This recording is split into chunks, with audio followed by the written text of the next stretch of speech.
Assalamualaikum warahmatullahi wabarakatuh. Kembali lagi di channel Ulfah Nurul Wahdah. Kali ini kita bertemu lagi. Kira-kira kita akan belajar apa ya? Kita akan belajar dari rumah, yaitu tentang soal ulangan kelas 5, tema 7, subtema 1. Tema 7 itu tentang peristiwa dalam kehidupan, dan subtema 1 itu tentang peristiwa kebangsaan masa penjajahan. Oke, sebelum kita masuk ke soalnya, jangan lupa klik subscribe, like, komen, dan share ke teman-teman kalian. Oke, langsung saja kita masuk ke soalnya. Yang pertama, kita belajar kemuatan pelajaran PPKN. PPKN di sini KD-nya menelaah keberagaman sosial budaya masyarakat. Nomor 1. Masyarakat Indonesia yang majemuk terdiri dari berbagai suku bangsa atau etnis. Suku yang terdapat di Sumatera adalah A. Aceh dan Melayu, B. Betawi dan Batak, C. Melayu dan Osing, D. Sunda dan Batak. Jawabannya adalah A. Aceh dan Melayu. Nomor 2. Suku Baduy dapat kita jumpai di daerah A. Jawa Tengah, B. Sumatera Utara, C. Jawa Timur, D. Jawabannya adalah D. Nomor 3. Yang merupakan wujud budaya dalam bentuk benda. A. Upacara adat, B. Pertunjukan seni, dan C. Senjata tradisional, D. Kepercayaan. Jawabannya adalah C. Senjata tradisional. Nomor 4. Salah satu sikap yang baik terhadap teman yang berbeda suku bangsa adalah A. Mengejek teman yang berbeda suku, B. Hanya berteman dengan sesama suku, C. Bersikap sombong, D. Berteman baik dengan yang berbeda suku. Jawabannya adalah D. Berteman baik dengan yang berbeda suku. Nomor 5. Usaha yang harus dilakukan dalam melestarikan kebudayaan nasional adalah A. Mengenal dan mempelajari kebudayaan sendiri sebagai warisan leluhur, B. Mengecek teman yang berbeda suku, C. Menggunakan produk luar negeri, D. Melestarikan budaya asing. Jawabannya adalah tentu A. Mengenal dan mempelajari kebudayaan sendiri sebagai warisan leluhur. Oke, selanjutnya kita lanjut ke muatan pelajaran bahasa Indonesia. Di sini KD-nya itu menggali informasi penting dari teks narasi sejarah yang disajikan secara lisan dan tulis menggunakan aspek apa, di mana, kapan, siapa, mengapa, dan bagaimana. Oke, kita langsung ke nomor 1. Sultan Hasanuddin dijuluki sebagai ayam jantan dari timur karena keberaniannya melawan penjajah Belanda. Nomor 1. Kalimat tanya yang tepat berdasarkan kalimat di atas adalah A. Siapa yang memberi julukan kepada Sultan Hasanuddin? B. Mengapa Sultan Hasanuddin dijuluki sebagai ayam jantan dari timur? C. Kapan Sultan Hasanuddin diberi julukan ayam jantan dari timur? D. Bagaimana perasaan Sultan Hasanuddin diberi julukan ayam jantan dari timur? Jawabannya adalah B. Mengapa Sultan Hasanuddin dijuluki sebagai ayam jantan dari timur? Jawabannya, Sultan Hasanuddin dijuluki sebagai ayam jantan dari timur karena keberaniannya melawan penjajah Belanda. Oke, kita lanjut. Aktivitas penduduk antara penduduk di daerah pantai dan pegunungan sangat berbeda. Nomor 2, kalimat tidak baku yang terdapat pada kalimat di atas adalah A. Aktivitas, B. Penduduk, C. Pantai, D. Pegunungan. Jawabannya adalah A. Aktivitas. Harusnya itu memakai V, bukan F. Kita lanjut ke nomor 3. Ada sebuah paragraf. Bangsa Eropa yang pertama kali datang ke Nusantara adalah Portugis. Kapal mereka pertama kali mendarat di Malaka pada tahun 1511. Kemudian disusul oleh Spanyol yang mendarat di Tidore pada tahun 1521. Selanjutnya, Inggris tiba di Ternate pada tahun 1579. Kemudian, Belanda sampai ke Indonesia pada tahun 1596. Pertanyaannya, bangsa Barat yang dimaksud dalam bacaan di atas adalah A. Amerika Serikat, Portugis, dan Inggris. B. Portugis, Spanyol, Inggris, dan Belanda. C. Jepang, Amerika Serikat, Inggris, dan Belanda. D. Portugis, Amerika Serikat, Spanyol, dan Jerman. Tentu jawabannya adalah B. Pertama Portugis, kedua Spanyol, ketiga Inggris, dan keempat Belanda. Kita lanjut ke soal selanjutnya. Perhatikan pernyataan berikut ini. 1. Penafsiran, 2. Simpulan, 3. Judul, 4. Gambaran umum, 5. Penilaian. Urutan yang tepat untuk menyusun teks ulasan sesuai dengan karakteristik teks yang akan dibuat adalah A. 3, 4, 5, 1, dan 2, B. 3, 5, 4, 1, dan 2, C. 3, 4, 5, 2, dan 1, D. 3, 5, 4, 2, dan 1. Jawabannya adalah A.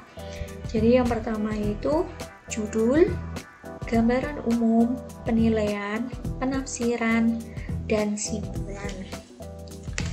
Jadi secara umum teks ulasan itu menggunakan struktur yang tadi sudah saya sebutkan. Yang pertama itu judul.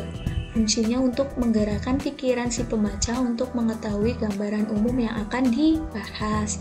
Yang kedua itu adalah gambaran umum. Gambaran umum ini fungsinya untuk memaparkan karya benda yang akan diulas secara umum kepada si pembaca. Kemudian yang ketiga itu adalah penilaian. Jadi penilaian di sini itu fungsinya untuk menjelaskan penilaian pengulas terhadap kelebihan atau kekurangan buku yang diulas serta dilengkapi dengan bukti yang kuat. Kemudian yang keempat adalah penafsiran. Itu suatu pandangan penulis terhadap karya atau benda yang diulas. Dan yang terakhir itu adalah simpulan. Simpulan itu pernyataan inti yang menyangkut ulasan keseluruhan yang disampaikan secara singkat. Oke, kita lanjut ke nomor 5. Kongres Perempuan 3 berlangsung di Bandung pada tanggal 23 sampai 28 Juli 1938, dipimpin oleh Nyi Ema Puradiredja. Sinonim kata perempuan dalam kalimat di atas adalah A. Laki-laki, B. Anak, C. Wanita, D. Dewasa. Ingat, sinonim itu adalah persamaan kata. Persamaan kata dari perempuan adalah wanita. Jadi jawabannya adalah C. Wanita. Oke, selanjutnya kita lanjut ke muatan pelajaran IPA. IPA di sini KD-nya itu 3.7, menganalisis pengaruh kalor terhadap perubahan suhu dan wujud benda dalam kehidupan sehari-hari. Oke, kita masuk ke nomor 1. Benda di sekitar kita dapat dikelompokkan berdasarkan wujudnya, yaitu A. Padat, cair, dan uap, B. Cair, es, dan keras, C. Padat, cair, dan gas, D. Keras, lunak, dan sangat keras. Jawabannya adalah C. Padat, cair, dan gas. Nomor 2. Benda padat dapat diubah dengan cara A. Dipindahkan posisinya, B. Dipegang, C. Diberi perlakuan fisik, D. Dipindahkan tempatnya. Jawabannya adalah C. Diberi perlakuan fisik. Benda padat, ya contohnya misalkan batu, dapat diubah itu dengan cara apa? Berarti bisa dengan dipukul atau digesek, maka bentuknya akan berubah. Berarti itu diberi perlakuan fisik. Kita lanjut nomor 3. Berikut yang bukan sifat benda cair yaitu A. Bentuknya tetap meskipun tempatnya berbeda, B. Mengalir dari tempat tinggi ke tempat rendah, C. Meresap melalui celah-celah kecil, D. Bentuk berubah sesuai tempatnya. Jawabannya adalah A. Bentuknya tetap meskipun tempatnya berbeda, karena ini kebalikan. Kalau benda cair itu bentuknya itu berubah-ubah sesuai tempatnya. Berarti kalau yang A itu bentuknya tetap meskipun tempatnya berbeda, berarti adalah benda padat. Kita lanjut ke nomor 4. Perubahan wujud benda yang terjadi pada pemanasan air secara terus-menerus sampai habis adalah A. Gas ke cair, B. Cair ke gas, C. Cair ke cair, D. Cair ke padat. Jawabannya adalah B. Cair ke gas. Air itu cair, kemudian lama-lama akan habis. Itu habisnya menjadi uap, berarti cair ke gas. Lanjut ke nomor 5. Peristiwa berubahnya wujud zat padat menjadi gas disebut A. Mengebun, B. Menguap, C. Mencair, D. Menyublim. Dari padat ke gas, jawabannya adalah menyublim. Coba contohnya apa? Contohnya adalah kapur barus. Kapur barus itu wujudnya padat, kemudian lama-lama itu akan habis. Habisnya itu menjadi gas. Itu contoh dari menyublim. Oke, selanjutnya kita lanjut ke muatan pelajaran IPS. Jadi di sini KD-nya itu 3.4, mengidentifikasi faktor-faktor penting penyebab penjajahan bangsa Indonesia dan upaya bangsa Indonesia dalam mempertahankan kedaulatannya. Oke, kita masuk ke nomor 1. Dahulu, banyak bangsa Eropa yang ingin menguasai Indonesia, antara lain dikarenakan A. Indonesia mempunyai laut yang luas, B. Indonesia memiliki banyak harta karun di laut, C. Indonesia memiliki teknologi yang maju, D. Indonesia kaya akan rempah-rempah. Jawabannya adalah D. Indonesia kaya akan rempah-rempah. Lanjut ke nomor 2. Latar belakang bangsa-bangsa Eropa ke Indonesia memiliki semboyan 3G, yaitu A. God, Globe, Glory, B. Gold, Gospel, Glory, C. God, Gospel, Glory, D. God, Gold, Gospel. Jawabannya adalah B. Gold, Gospel, dan Glory. Gold itu apa? Gold itu keinginan mencari kekayaan. Kemudian Gospel itu apa? Gospel itu keinginan menyebarkan agama. Dan Glory itu keinginan mencari kejayaan. Oke, kita lanjut ke nomor 3. Sultan Ali Muhayyad Shah adalah salah satu contoh tokoh yang berhasil membebaskan rakyat dari usaha penguasaan bangsa Portugis di daerah A. Banten, B. Cirebon, C. Tidore, D. Aceh. Jawabannya adalah Aceh. Kita lanjut ke nomor 4. Tanggal 20 Mei diperingati sebagai Hari Kebangkitan Nasional. Pemilihan tanggal tersebut bertepatan dengan lahirnya sebuah organisasi di awal pergerakan nasional, yaitu organisasi A. Perhimpunan Indonesia, B. Syarikat Islam, C. Inisial Party, D. Budi Utomo. Jawabannya adalah D. Budi Utomo. Nomor 5. Berikut ini yang tidak termasuk tokoh 3 serangkai adalah A. Dr. Cipto Mangunkusumo, B. Suwardi Suryaningrat, C. Dowes Dekker, D. H. Samanhudi. Jawabannya adalah D. H. Samanhudi. Oke, kita lanjut ke muatan pelajaran SBDP. SBDP itu KD-nya memahami tangga nada. Lanjut nomor 1. Lagu perjuangan dan nasionalisme yang wajib dipelajari siswa dalam rangka menanamkan rasa cinta tanah air dan menghargai jasa pahlawan disebut A. Lagu wajib nasional, B. Lagu daerah, C. Lagu anak, D. Lagu kreasi. Jawabannya adalah A. Lagu wajib nasional.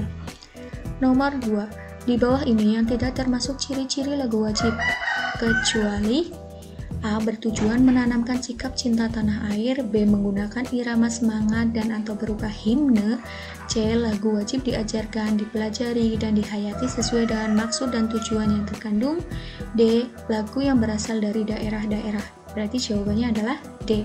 Lagu yang berasal dari daerah-daerah. Nomor 3. Lagu Indonesia Raya diciptakan oleh A. H. Mutahar, B. Ismail Marzuki, C. W.R. Supratman, D. A. Simanjuntak. Jawabannya tentu C. W.R. Supratman. Kita lanjut ke nomor 4. Dalam bernyanyi, kita harus memperhatikan titik-titik agar lagu yang kita bawakan enak didengar. A. Penampilan, B. Audiens, C. Nada dan tempo, D. Gerak tubuh. Ingat, harus memperhatikan apa supaya lagu yang kita bawakan itu enak didengar. Berarti jawabannya adalah C. Nada dan tempo. Kemudian nomor 5. Tinggi rendahnya bunyi dalam musik atau lagu disebut A. Nada, B. Tempo, C. Irama, D. Ketukan. Jawabannya adalah A.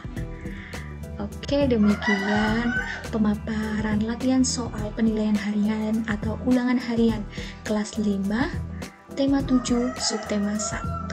Jangan lupa klik subscribe, like, komen, dan share ke teman-teman kalian agar teman-teman kalian semakin semangat dalam belajar di rumah. Sampai jumpa di pertemuan selanjutnya. Assalamualaikum warahmatullahi wabarakatuh.